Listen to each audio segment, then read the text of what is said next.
2002, I guess the beginning of the school year, my mother had a writing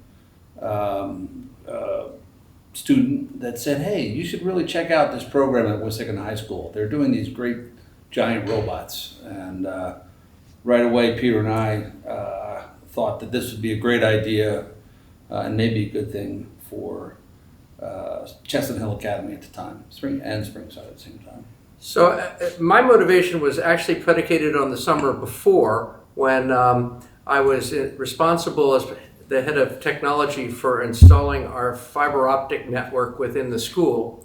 And typically we've been able to use students to install things over the summer, do all the crawling around the dirty spaces and hauling wire. But it turned out that year we had zero interest and zero ability amongst the students to do this kind of work, technology work. And so when Rob and I heard about this opportunity to go look at Wissahickon High School's program, I was particularly interested in developing the skill sets necessary to support our technology department.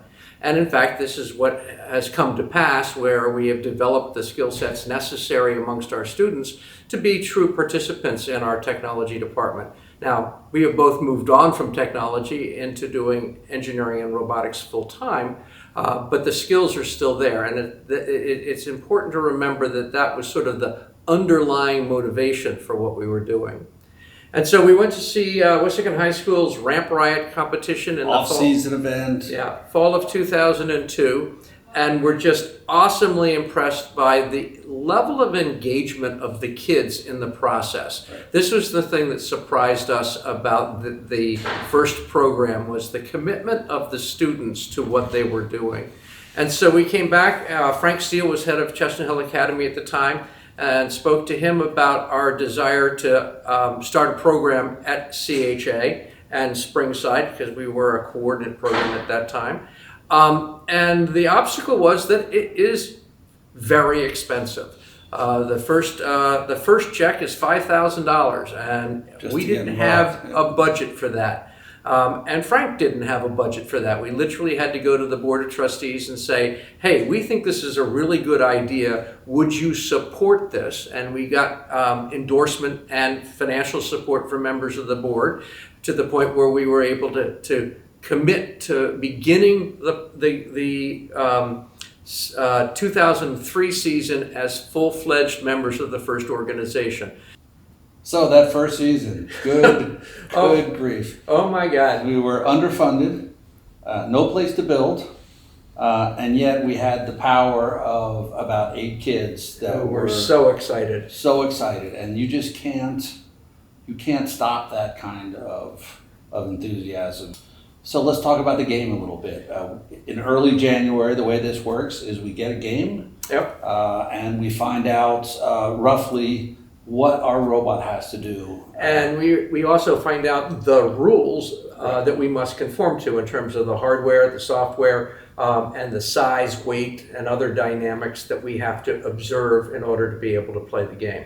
And as it has evolved over time, the rule book has gotten to be very long, as yes, people have tried to innovate outside the scope of the intentions. The basic game was to take a regular old storage tub, yep, and stack them up as high as you could, and you got points for stacking. And then the end game, which is again a typical first activity, is something totally different for the last 30 seconds. Was essentially to play King of the Hill. There was a great big ramp at the center of the field, and he who got on top and could stay there won. Right. And it turns out that the points for being King of the Hill were way more important than the points for stacking. Well, and to make it harder, it was this super slippery surface that you couldn't really get traction on. And yeah, so the intent was to make it slippery, but we also discovered an interesting feature was that a hard plastic surface, in addition to being slippery, also makes a really great surface for a giant suction cup. So we ended up using a 12-inch suction cup, and the robot would get up on top at the end of the match and actually lever itself down. We weren't allowed to really run a vacuum pump, as I remember. That's correct, yeah. So we used a cylinder backwards and a and another motor to move that cylinder. And once we got up there and deployed these giant wings, we were pretty much there to stay, and people had a really tough time. Yeah, I remember that it was pre-bumpers, and so it was metal on metal contact, and some of the assaults during that final 30 seconds were pretty intense as people tried to dislodge us. Right. But once we locked down, there was no question about us staying on top right up until the very, very, very end. We actually won our first competition, which is Yes. just extraordinary. The Drexel Philadelphia Regional. And we did that by discovering that it's easier to knock towers of bins down than it is to build them. So we actually didn't build any towers, but we knocked a whole bunch of them down with our great big wings. And then we climbed up on top, locked down, and stayed there. Yeah, pretty great. The other thing I thought was particularly challenging that year is this idea of autonomous behavior. We were used to the idea of joysticks and driving robots, but we had never had to actually program the robot to do something on its own.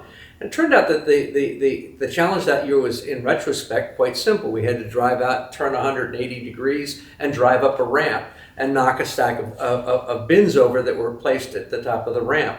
And just teaching a robot how to turn 180 degrees when we didn't have gyro sensors and we didn't have cameras and we didn't have any of the timing tools that we now use for our autonomous code was actually really difficult. And the kids... And we were programming in P-Basic, so and it was slow. Slow, tiny processor. Yeah. One of the things I do remember, and again, we pick up and learn things from the teams that we go against. Yeah. And one team had a wheel that was stuck at a certain angle, and all they did was put that wheel down and start their robot, and that wheel would steer them around the corner. And as soon as they got around the corner, by time they would pick that wheel up and run up the ramp. And just that kind of creativity came to help us just over the years of just creative ways of solving these challenges. Yeah. When we went to nationals, most of our time was spent wandering around looking at the other robots and taking pictures of clever ideas